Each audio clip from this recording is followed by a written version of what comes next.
Please be joined this time by Coach Grady, the head coach at Brunswick, talking about first-year head coach experience. Coach, this was such a great topic. We have so many different football topics, but man, listen, so many people get that assistant coach from up to head coach, and it's just a completely different experience. And how you navigate this first year or two really has a lot to do with being successful long-term. So appreciate you coming on, and thanks for the great topic, Coach. Well, I appreciate you having me and what Parker Resources does for coaches. And I picked this topic. I know there's a lot of things to talk about, X's and O's and offense and defense and special teams. But I just thought what's something that some coaches that are looking to be head coaches, or that some people are still in their first few years as a head coach, what some of the experiences that I've went through this past year.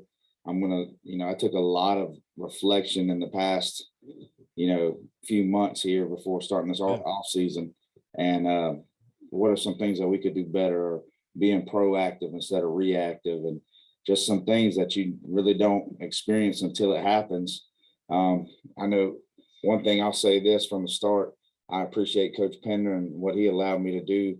We worked together for the past 9 years together, and he let me do a lot of hands-on learning and everything, and I'm grateful for that. But those experiences that I had, even as an assistant coach and working hard what I was doing, prepared me for the moment now. So I'm going to go ahead into the next slide, kind of give me a background of who I am and everything.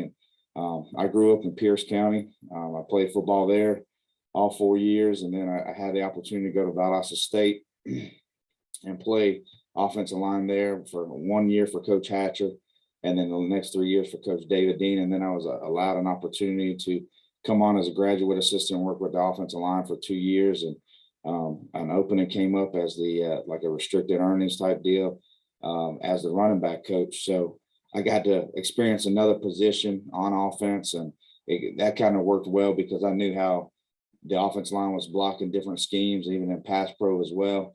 And then that helped me guide the running backs as well. And then I had the opportunity to go back to Pierce County as an assistant coach and work. That's where me and Sean Pender got together and worked together at Pierce, and did a really good job there. I learned a lot of football as well. So it was very similar to what we were doing at Valdosta State, and just the experience I had of going back home. First I tell a lot of people to go somewhere else, instead of your hometown, back as a first assistant job, just because you go see how somebody else did something, or when you go back to your hometown, it's kind of different because of the way that people that are still in your hometown, the way they look at you, the way they view you. And it's not that they're meaning in a bad way. It's just how recent that they've known you. And, but going there, spent 4 years there, had a great career. Learned a lot of football, like I said, developed a lot of relationships along the way with those guys, and then had an opportunity to go to Brunswick with Coach Pender as the offense coordinator, and was here for 5 years. And when Coach Pender took another job at North Hall, I had the opportunity to be promoted from within, and that's what you want to happen, the succession planning. And it gives guys like us as assistant coaches incentives to work hard. And you always want to work hard and be where your feet are at, and just keep working, keep your head down, keep working, and opportunities will arise. And I'm just grateful for that. But this is kind of like my not offense philosophy, but coaching philosophy, is to develop the relationships that influence these young student athletes in a positive manner. And I think in today's society, guys need good role models, good, male role models in their life, and providing opportunities for these guys is something that I always want to do. Is that some of these guys don't have the opportunity to get out. So as coaches, taking them to places, seeing college campuses, seeing how college teams practice, or having the opportunities to be recruited, at the next level, and then a plan to become successful, not only after college, but getting an education. What are you going to do with that education after football is over? Even if you don't have the opportunity to play football at the next level, what's your plan in life? And we want to set these guys up so that they have every opportunity to be successful. And then, along the way, I think one thing in high school football, it's just so great that this game teaches you so much more than the game itself. It's just not about X's and O's. It's about working hard. It's about teamwork. It's about working with diversity. It's about working as a team, pushing towards one goal. And I think these are life lessons that make people who they are today. A lot of coaches, I've seen the saying before about how a coach was, influenced by somebody else that was a coach. And, I just think that those life lessons that we can give to these guys and the experiences that we have, they can learn from them. And then the last thing is giving back to their community. I think it's so important that if these guys go off and do something great, most of the time people don't want them to come back to their community. I think that giving back to their community, knowing the environment that they came from, doesn't matter what hand you're dealt. I just think that's so important to share those experiences and help in any way possible. There's a big guy here from Brunswick High that it comes to mind every time I think about this. Is his name's Shaquille Robinson, and he gives back. He's in the military, and he's an officer in the military. He's traveled to over 30-something countries, and he comes back and gives over $10,000 of scholarships to students, not even the athletes, but to students in the building with great academic performance. He always comes and talks to the team about leadership. And I just think that's awesome to have somebody like that come back and give back to the community. Okay, I'm a big person on relationships. I think relationships are currency. I think that goes a long, long way with guys today in high school football, is that if you have the rapport with those guys and the relationship with those guys, coaching them is still fun. It's still, you can coach them hard. You can show them the right way to do things. But I think the relationships got to start with not only the players on your team, but I think it's got to start with all levels in the community. I think it's got to start with, the rec center and the Boys and Girls Club, having a relationship with them and know that we're providing opportunities for these guys, maybe to help them in academics as well, but they give us something else to look forward to, and having a relationship with the middle schools, having a relationship, at the high school with the teachers, with the admin, with your athletic directors. We have a countywide athletic director here, and we also have a athletic coordinator at the school as well. But I think developing players and helping coaches in the community at the rec level, at the middle school level, and developing those guys through youth camps, I think that's another way to develop relationships. Clinicking with these coaches, I've clinic with some of these guys that came into our facility. They ask questions. I think having an open door policy, inviting them to practice, showing how we practice or do certain drills, or just getting on the board with them at all, and talking offense, talking defense, special teams. I think that's, having that open door policy with some of these coaches in the community, I think that goes a long way as well.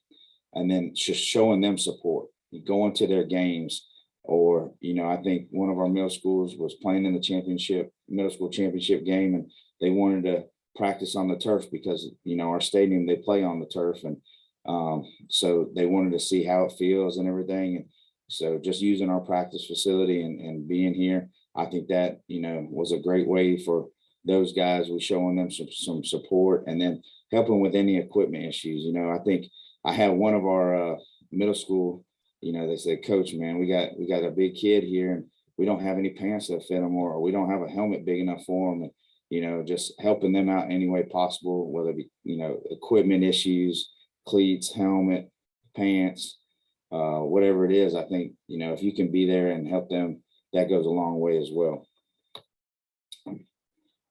One thing as a first year head coach, developing a football calendar, that's one of the things that you want to set up, at the beginning, most of the time in January, and you want to work, through every month, make sure that you got your school calendar with you so that what days you're out of school, when's your spring break, when's the dead week, all these things, map those things out first, put those on your calendar, and then you can kind of work around those things. Because if you don't know when those days are, and then you get something planned, well, then you got to go back and you got to change something, and then you want to map out your spring and map out your spring practice dates and your spring game.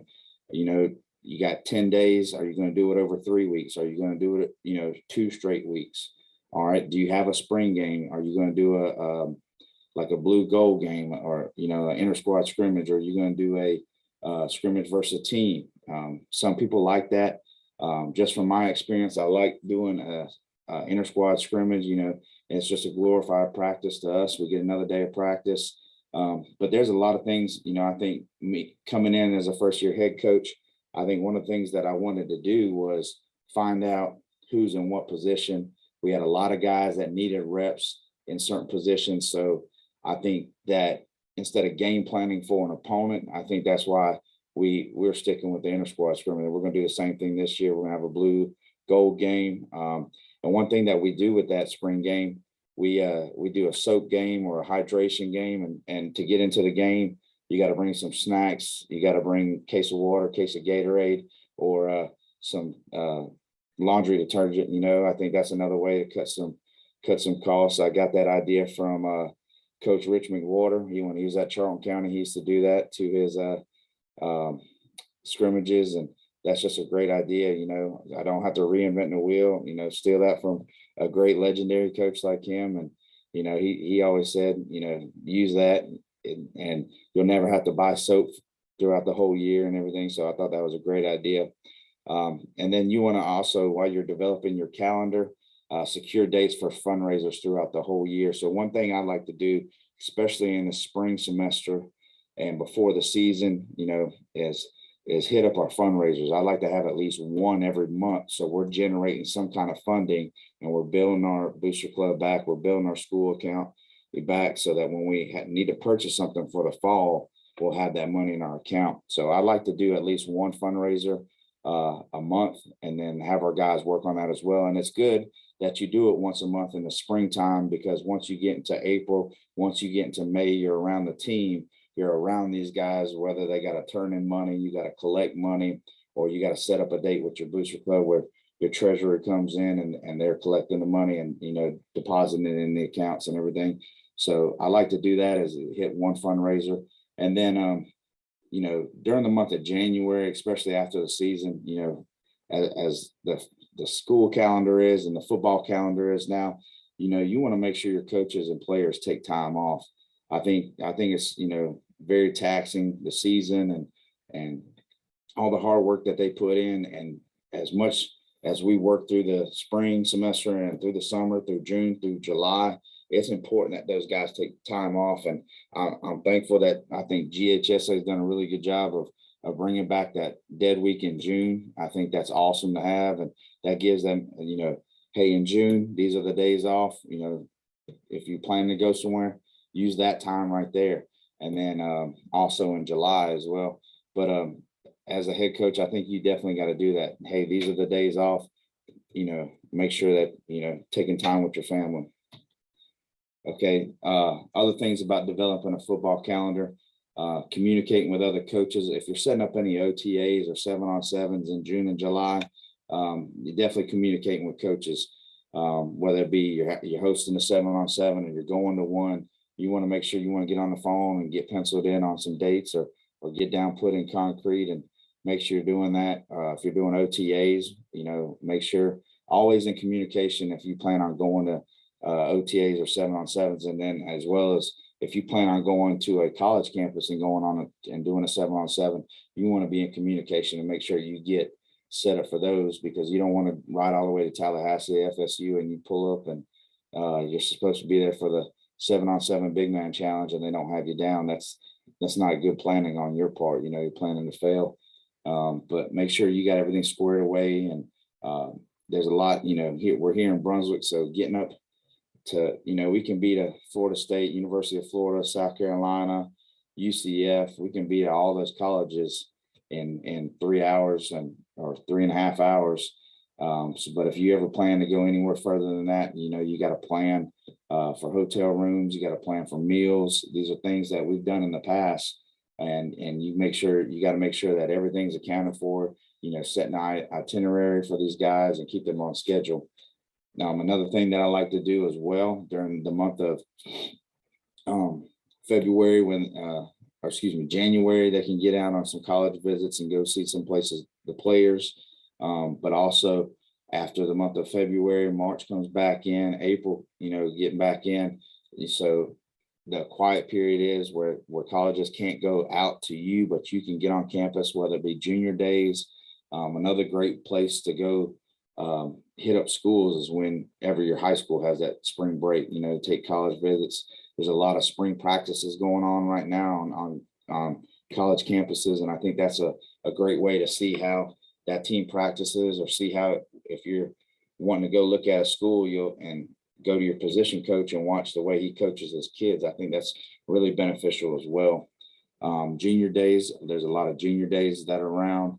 And the real thing is too, with our guys that we talk about, is being realistic with, your recruiting. You don't want to sit there and go to all these junior days. You want to go to some places where you can actually play. You can see how, they do things, whether it be Division I, FBS, FCS, Division II, Division III, NAI, JUCO, whatever it is. Be realistic with it. And I think that's some of the things that in today's world that we got to talk about. And one of the things is hitting up these spring practices. Like I said, there's a lot of spring practices, and checking with those coaches on the dates and everything. And then one other thing that we like to do is also put ACT, SAT dates, test dates on, and when you got to register, when's late registration, when's the test date. And one thing that we like to do at Brunswick High is we actually bring a lady in. She's a retired school teacher, and she's a test prep for the ACT, SAT test. I think they get like 2 Saturday or maybe a Friday night and a Saturday morning, or a Thursday afternoon, or Friday. They're back-to-back days, and they'll just, it's a tutoring session for our guys. It's to help them, on test day. What do they do? Some test strategies that they can use to help them. Here's some reflections that I took, after the season. I sat there and, wrote down a lot of things, and, what should we do? What should we not do? What can we improve on? And the reflections, of course, we had a great season. First year, I couldn't ask for anything better from this team. These were guys that, I was with them since they were freshmen to their senior year. And the way this group actually played, we had 30 seniors on our team, and they really cared about each other. They were a true team. But some of the questions that I had, instead of what did we do wrong and all this, how about what did we do well? Well, here's the things that we did well throughout the season. I think we played for each other. I think we played hard. I think those were things that we instilled in the off season. I think, the big thing that we did, and they did really well, was these guys loved to work out. They were very physical. And I think that all starts in the weight room. I think that's one of the things that you got to do while planning out your calendar. And the importance in January is the weight room in the off season. What do they have to do? And then some of the stuff that what can we improve on? I've talked with our coordinators here and go around and to each position, I'm meeting with these guys and asking them, what can we improve on? If we're graduating some people in this area, then what are we going to have to improve on? What is one thing? And I think you do that in the off season and test it out in the spring at spring practice, so you can see, hey, will this work? Or, hey, let's scrap it. Let's go back to the drawing board. And then what do we need to change? Do we need to change offense philosophy? Do we need to change defense philosophy? What about our kicking game? What do we need to change? Or personnel wise, is there somebody that we're dependent on next year, and that body's changing, or are they losing weight? Are they not doing what they're supposed to in the classroom? Or are they an academic statistic? And I think that's one thing that, you got to look at all these things about what do we need to change. And these are things that you need to do earlier than later. I think, you can always change it later down the road, but if you want to get a jump on it in January and start knowing, hey, these are the things that we need to do, and talking with your coaches and communicating, I think that can help. another thing, a big thing that, we signed 10 plus guys as scholarships to the next level. I think that all comes from the test prep and the tutoring that our academic coordinator does, and then communication with colleges that our coaching staff does. They do a great job of making sure, providing opportunities for our guys at all levels. We had a few guys that went FBS, a few guys FCS, Division II, Division III, had some JUCO guys, and we're still going to sign about 2 more guys within the next month.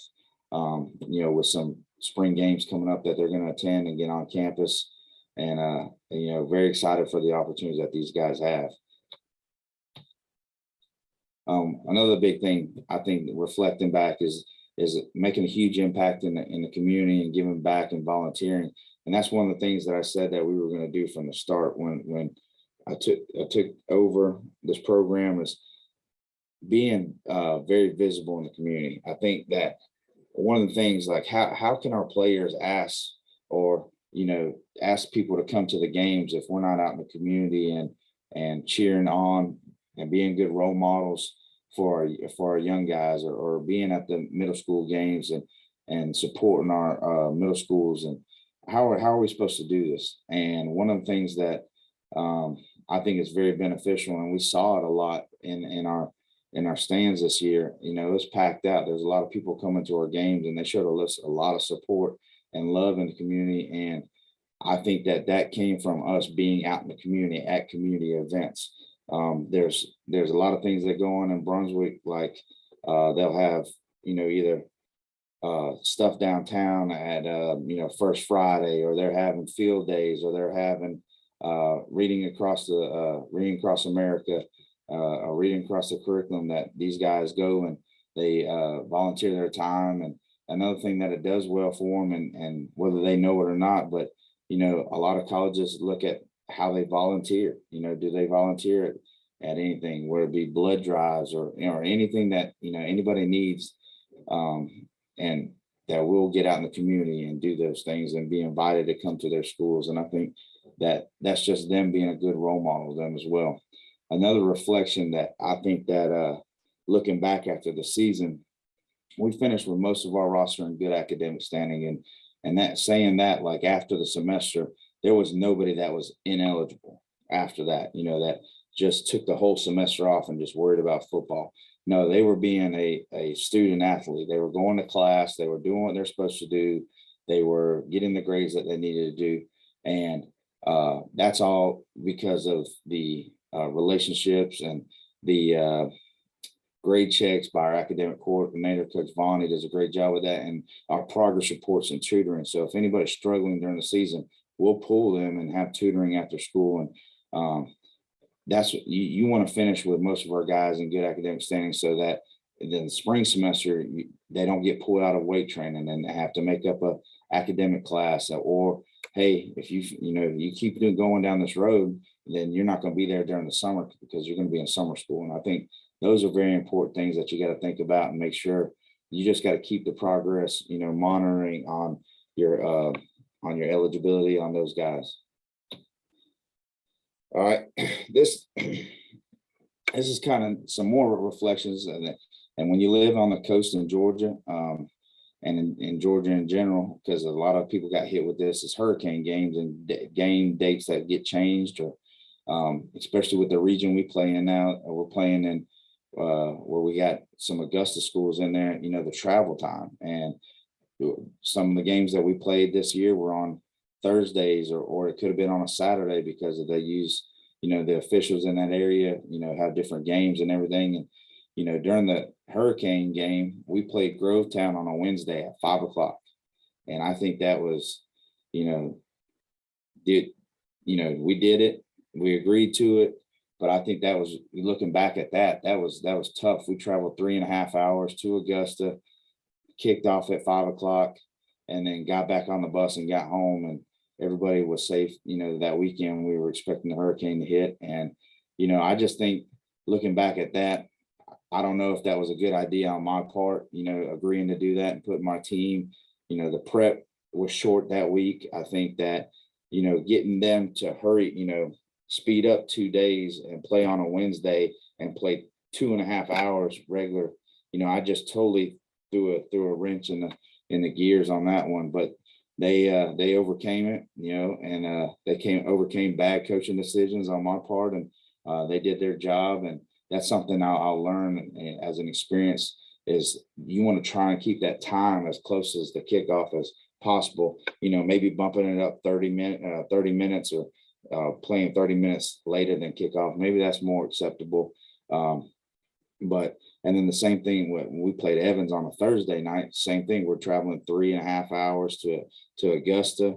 We're stopping along the way. You got to have your travel planned out. You got to have your walkthroughs planned out, pregame meal. I think these are things that you always got to plan out, and you got to think, how can I do it better, or how can I make it as comfortable for our guys as possible with the away games? This was a big thing too. This happened on the Evans game, is how did we react when a player went down or injured this year? And I think this is the 8th game of the season. One of our players, number 3, Devin Smith, he breaks his ankle in the game. It's the second or third play of the game, and it totally took the wind out of us. You looked at our sideline, our guys, and the way they reacted. We had to snap out of it real quick, and that was difficult. I think the one thing that we can do to make ourselves better and successful in that position, and we had somebody ready to go. We just had, at that time, I think it was such a shock about that injury that it took us a few possessions to get back in that game. But because we created depth through each position, developed those guys through drills, we were able to overcome that as well. And I think that you got to create depth through each position. It just can't be, hey, we're thin here. If somebody goes down, oh well, you better have somebody ready to go. And we got to develop them, getting better in the weight room. We got to get better, on the field, learn the playbook. And I think that that's one of the things that I look back at that game, and it was just a freak accident, and the way our team reacted. Other things, as a coaching staff, did we do all we can to put our guys in the most successful situations? So when we're game planning, did we do everything that we can, offense, defense, special teams, to make sure that we didn't set ourselves up for failure? Looking back at, the games we breaking down the games, breaking down our game plans and everything. Our coaches do an amazing job of getting, our guys ready Sunday through Friday. And then, Saturday, those are days off. With Huddle nowadays, you can watch film at home. There's no sense of coming up here on a Saturday unless you're flipping laundry. And I think, every coach in America has done that before. But as far as meeting, we do all our meetings on Sundays. Coordinators come in early, and we staff meet at 2. One thing that I did a little different this year, I brought the players in at 3. We lifted from 3 to 4, and then we team met from 4 to 5. We put the Friday game behind us. So Monday, when we went to practice, it was all new. And I think that was very beneficial for us this year. I plan to do the same thing this next year. And then the last thing, as a coaching staff, did we do all we can for our players?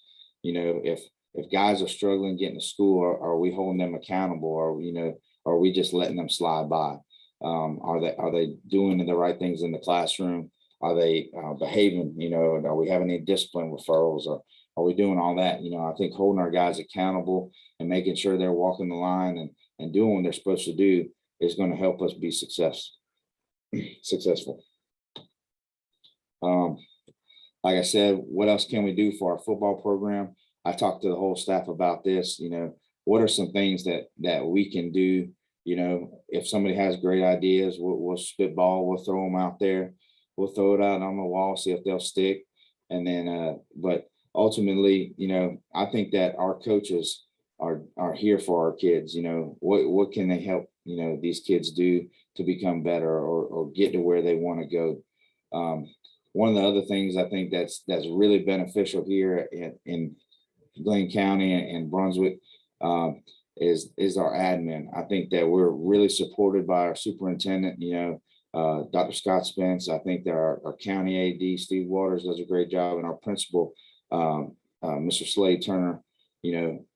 one of the reasons why I think that, and this is kind of biased, but I think that they are great to work for is because they're all former coaches. I think they know they've been in the same places that a lot of us have been in, and know what we're going through. I'm not saying that if they weren't a former coach, they're not great admin. But I think if they're not, then you as a coach are going to have to show them why athletics important. Why is it important to teach these guys the right way to do things? And I think that I'm just grateful that we have an admin at Brunswick High and in Glenn County that work together with the coaches and not working against you. They're trying to help you as much as possible. I'm also thankful for our teachers that we have in our school building for reaching out to coaches. If somebody's struggling in a class, they don't mind reaching out and saying, hey, can so-and-so stay after, get tutored? We'll get them out as quick as possible. Yes, that is perfectly fine. Or, hey, coach, can you stop by my room real quick? I got, instead. And this is the other thing that's great about our teachers here in the building is that not only do I get the email saying so-and-so is not doing what they're supposed to, but I also do get emails that say, hey, coach, I just want to let you know how good of a job so-and-so is doing, little Johnny's doing in history class, or, I just wanted to give him some praise. And those are things that, those are great things that you like to highlight in your program. And I try and hit those things up after practice, have the guys stand up and call them out, and give them some praise. I think that's one of the things that I do like that about our teachers. And but they do an awesome job in the building of communicating with all our coaches. And then also, our community is so great. They've helped with meals for our football team. I think that's one of the biggest things that we've done is feeding and getting the calories that we need for our guys. They eat every day after practice. Mondays they got something from Sacheros, whether it be a burrito or wrap or something. And Tuesdays was always pizza. Wednesdays was another wrap from Wrap Happy that's a local business here. And Thursdays they would always, after practice, go meet up by position. And then on Fridays we had a pregame meal, we had a postgame meal. I mean, these guys were getting the calories that they needed in their body, and I think that goes a long, long way. Talking about our, establishing a family atmosphere and the culture that we have here at Brunswick High, and our motto, our hashtag is all about the family. And everybody that comes here is treated like a family, whether, and I know brothers fight, and I know, you have arguments and everything, but when we leave out of this building, we're moving in the same direction. We have the same goal in mind. We don't go home mad at each other and all this stuff. And then we leave it all on the field. Okay. As a coach, open door policy, and not only for our players to come in here and talk to me and voice their opinions, but coaches as well. I give a lot of, freedom to our coaches to come in here and speak what's on your mind, and, let's work through some things. And I think that's one of the things that, let them be known that they are heard, and I'll make a decision that, at the end of the day, and it's my program and this is the way we're going to do it. But I appreciate them being honest with me and helping, because they care about this program as much as I do. And let your players know that you care. I think that's one of the things that the family atmosphere is, that we do love these guys. I don't have any kids of my own. Me and my wife don't. I got 125 of them that are in these locker rooms in here and in the school building that I care about, and she does as well. And but we want to make sure that they know that we care about them. It's not only about what they do on the field or in between the lines. When they leave out of here, what are they doing in the community? Are they being good role models? Are they being, when they wear Brunswick High or the skull on their shirts, are they being, doing the right things in the community? And that's what we want them to do. And then we want to make sure they have what they need to be successful as well. And, whether it be school supplies or, if they need something for a project or whatever it is, we want these guys to have the best. If we want them to be the best, we got to, provide some kind of resources for them as well. I've talked about this already, about being visible in the community. How are we supposed to have all those fans in the stands and they don't even know who you are, or see your face, or know your number on your jersey and all this, and if you're not in the community, and being a great role model. Stuff that we've done and been, invited by the principals in our elementary schools is work the bus loops and car lines. Like I said, go to the field days for some elementary schools. In our community, we have numerous food giveaways, especially during Thanksgiving, we have it. And then also, during the summertime, there's different spots in the community that also give food giveaways. And we have guys at that always volunteering, always helping. And then, like I said, community events, whether it's the fair or First Friday downtown, like I said, or we've had the rodeo at the fairgrounds, and there's just different community events that you'll see a lot of our guys at, because and that's the thing too, that I don't have to beg them to go to these things. That every single one of these guys always volunteer, always want to go, always want to help out, and that's a positive thing. Okay, branding your football program. Our social media exposure is always going to be positive, and it's always going to be, directed about our guys. We're always going to promote our program, our logos and our graphics. They generate excitement, whether we put a schedule out or if we put anything else out, with these guys, we want to promote our players. And I think these guys like it. They see our brand, they put it all on their social media, and I'm going to talk in the next section real quick about their social media, because we do a little presentation with those guys about, everything that they put out there. But, our football gear, our player packs, we have an online store. That's also branding your football program. And that gives you a sense of pride and school spirit. And I think that's a lot of the times, that's a lot of schools are losing that. They're losing that sense of pride or school spirit. And we just want to generate that in a positive way and bring that back to Brunswick High. And this is what I was talking about. And we use social media as a tool of exposure. So we want to promote our players, promote their recruitment.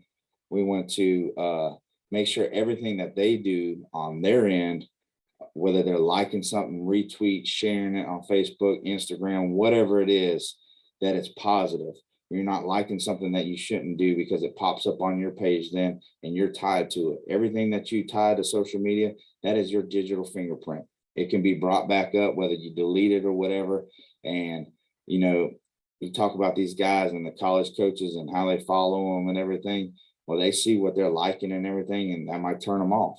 And, you hurt their recruitment. So these are things that we want to do in a positive way. And I think that we want to use social media as a positive thing and not be detrimental to their recruitment for college. Time management. As a first-year head coach, don't neglect the ones that you love. And that was one of the things that, I think that I learned from Coach Pender, is that if any one of our coaches had something for their kids, whether it be a ball game, whether it be a dance recital, whatever it is, go to it.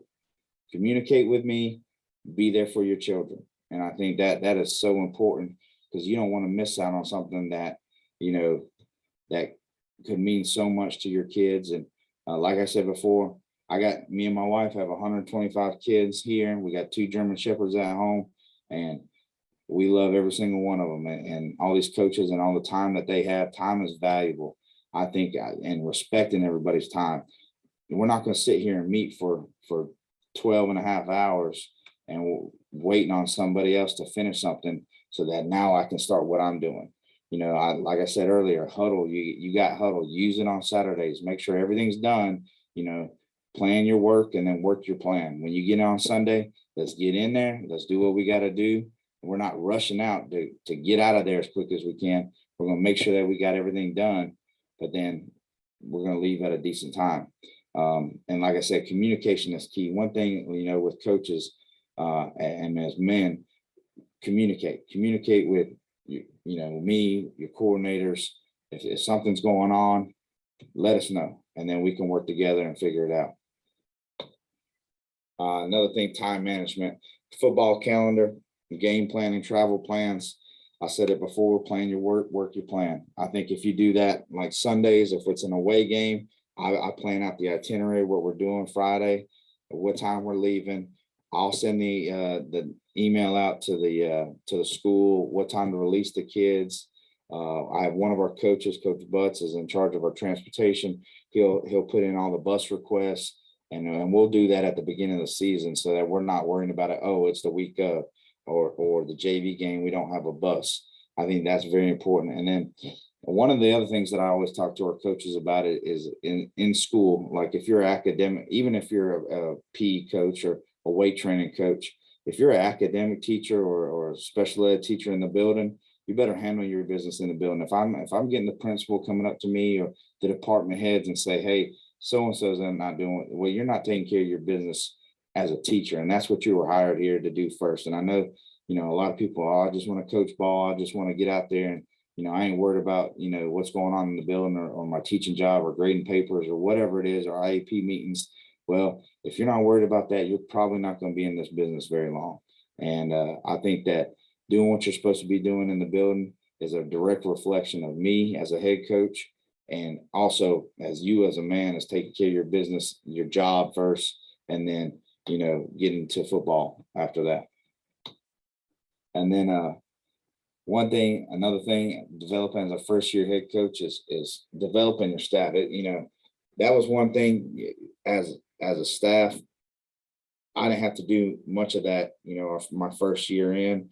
And then I know this as successful as we are, some of our coaches are going to have opportunities to go and move on and be promoted. And I know that's always going to happen, but it's going to be my job as the head coach to develop a staff that gels together, that works together. And, especially when interviewing guys and everything, I want to make sure that, they're around a few of our other coaches and see how they will interact with other coaches, or is this guy going to work? It's going to be my job also to hold these coaches accountable. If they're doing something that, that is detrimental to the program, or they're not doing something the right way or coaching something the right way, it's my job to hold them accountable and show them the way I want it done. And then also having tough conversation, bringing them in, hey, this is the things that we need to work on. These are the things I think you can get better at, giving them some constructive criticism.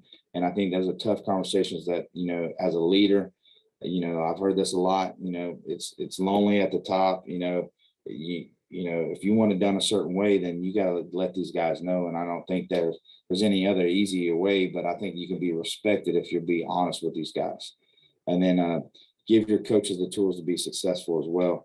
I think that providing them opportunities to go to clinics or learn, Glazier clinics is a great way, or, even the resources that you put out there, Chris, and Parker Resources. If you allow these guys the tools to be successful and don't hold them back and show them, or talk to other coaches and clinic with them, I think that's awesome that you can provide those opportunities for them. One thing that we did I think it was still in the summertime. My wife got together with the other coaches' wives. They keep a group text going together and for communication. But one of the things that we did that was awesome, it was a family night. We went, the whole staff, we went bowling here in Brunswick that summer, right after I got the job. And we just had a great time. And I had some new coaches coming in. It was a way to break the ice and get out there, and everyone just had a great time. They brought their kids to the event. They had, not only bowling, they had putt-putt going on indoor, glow in the dark putt-putt. And I think our guys really enjoyed that. And as a coaching staff, it was another bonding experience for our, all about the family and that atmosphere. And I just wanted to know, I wanted our coaches' wives and their families to know how much I respect them, and their loved one spends a lot of time away from home. And I always keep that in mind. I respect them and want to respect their time. So, and then my wife does an amazing job, not only teaching in our school building, but she also does a great job of communicating with our coaches' wives and letting them know certain events, or if a date has changed, or traveling together to away games, making sure everybody's okay, or if something's going on. She does a great job with that. And, I'm thankful for, the time she allows me to be away And without her, none of this is possible as well. And I think a lot of coaches can say that about their wives. I think we're getting into the last few slides here, but budgeting for your football program. I think this was something that everyone, you think you can handle a budget, you do it at every month to month with your school paycheck and everything. But when you got 125 kids and you're talking about equipment or food or camps or planning for a banquet, these are things that you got to keep in mind. And the budget, that's one thing you always got is expect the unexpected, because something's going to happen and you're going to need something, and you need to have money in the account.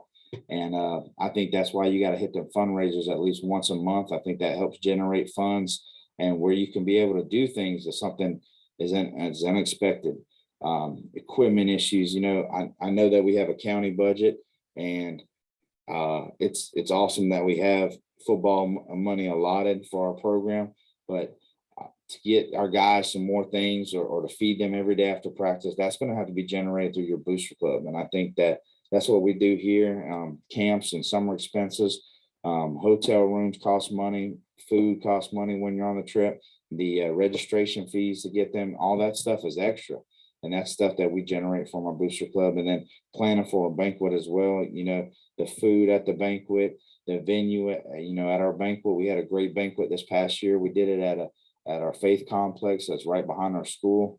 It's one of the churches in our community, and they allowed us to rent the facility and feed our guys. And I wanted to do something nice for these guys. And, the awards that some of them got, and it was just a great experience to celebrate them. And that's one of the things that I wanted to do for these guys.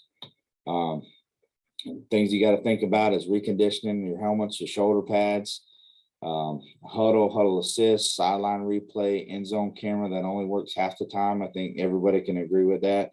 Just depends on where you're at. And then some of the other things, just technology things. Some people have drones, flying them at practice. I know we use the drones. It's great film to use, but you also got to have people to run the drones and paying some personnel to do that. And then clinics and coaching for, coaching education, being able to go to different colleges and sit down with coaches and do all these things, and Glazier clinics and GACA or GFCA clinics as well, and just allowing those opportunities for your coaches. I think that goes a long way. These are just some of the fundraisers that we do here at Brunswick High School that I think that they are very, very beneficial. I will always continue to do these. One thing that I've got hooked up with the Leading Edge with Jeremy Parker is our call-a-thon or a text-a-thon. It's a generated text. I get our whole team in our team room. We got some screens in there, TVs, and I make it a competition, offense, defense, and it generates, everybody got their phone out, it generates a text, and for 1 hour, it sits there and we can see how much money we can generate in an hour. I think that was a big hit for us. It always is. We always do that right before the season. And then some of these other ones we do during, like I said, once a month. We just got through the next to the last one, that calendar fundraiser. We just did that in the month of March. So March has 31 days in it. And I got a calendar right here. We just made a little calendar and have one person, sponsor a day. Okay, I want March 7th. Okay, well, now you owe me $7. So whatever day they sponsor, that's the amount of money they owe you. And our guys did a really good job, fundraising for those guys for the calendar events. Another good one we're about to start, here this week is our discount cards. We do a 10% discount card with some local businesses. And not only does it help our local businesses out, but also, that's a way for us to generate some funds. I don't know if you've heard of the Double Good popcorn, but to me, it's the biggest return. We get 50% back to the team for that popcorn. I think we did it in 4 days and last year, and we raised a good amount of money. And we're going to continue to do that as well. We have a group here at Brunswick High called the Soul Survivors. It's an alumni group, and they cooked some Boston butts and made barbecue plates, and they were going to sell over 1,000 plates, and all they wanted was a donation. And then you got barbecue, you got chips in there, and it was just, hey, donate some money to the program. that was a big hit. One of the other things I think that Coach Penner showed me this fundraiser when we were at Pierce is a reverse raffle. We sell 300 tickets at $100, so we generate $30,000, and we give away 5,000. So you can profit 25,000, but then you got to cut out your food costs. You got to cut out the venue, all these things. But it is a great way to generate some funds, and I think we're definitely going to do that in the month of July.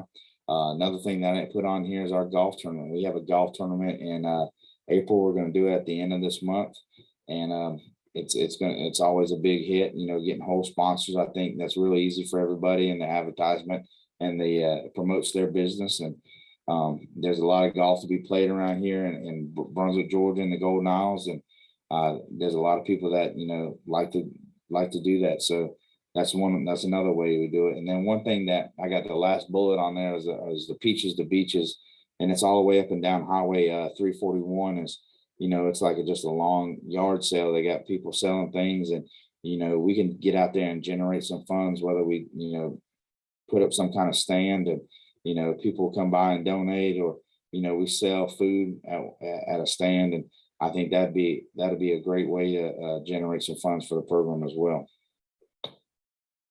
Well, I think, Chris, that about wraps it up. These are just some of the experiences that I had as a first year head coach, and hopefully I didn't go too fast or anything. And I'm sure there's some more stuff I can put in here, and just learning from year one. I want to be better from year one to year two, and I always listen to what a lot of the veteran coaches have to say, or guys that have been in the same situation. And it is a lot different going from assistant coach to the head coach. Like I said, you think you prepared for this moment, and then once you get in that moment, it's a lot different. But I respect a lot of head coaches, and got the utmost respect for them, and appreciate everything that you do for coaches and the resources you provide. Coach, that was fantastic. I appreciate it. Tell you what stood out to me was the attention to detail and obviously the non-football stuff, because that's the piece people don't prepare for as much as they probably should.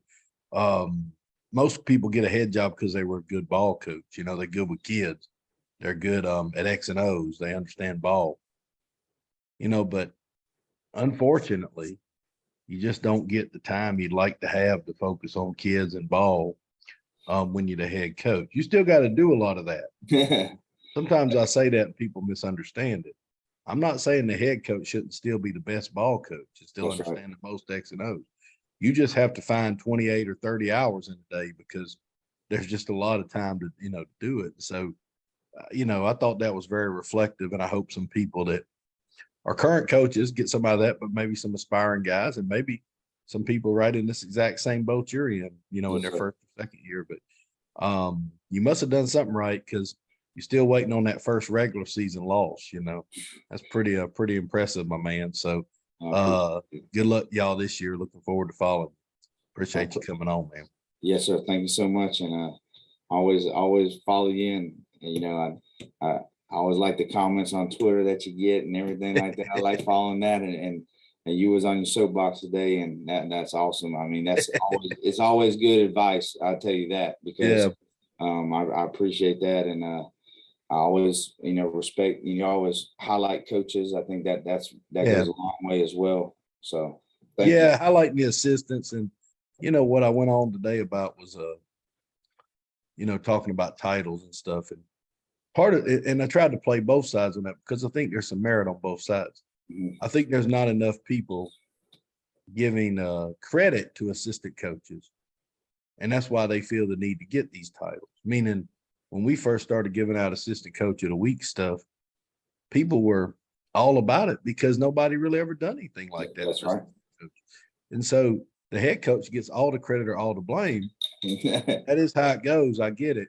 But then you wonder why these 10 other guys on the staff would be worried about being called something, or something, because there's not a way for them to distinguish themselves on if they're doing a great job or not. Yes, sir. And I'm not saying me giving out some awards fixes that, but it does. It highlights provide something just to highlight some guys that are doing a good job. I mean, there's just not enough of that probably in the high school game for what people expect. And so And people also need to quit worrying about them damn titles. You know, both can be true at the same time. Yes, sir. You know, and but you know, you guys do it right, man. You got some good ones on your staff, and you came up the way that we tell people to come up. Just be great where you are, and that's the best. That's the easiest path. It doesn't guarantee it, but it's the easiest path. Really excited to see you guys do so well last year, because you know, taking over where you are can be challenging too. It comes with its own set of circumstances, and you guys were able to keep the ball rolling. Really said a lot about you. So, like I said, man, I'm all about it. I get down there and see you sometime if I can, man. Take care. Yes, sir. Thank you. See you.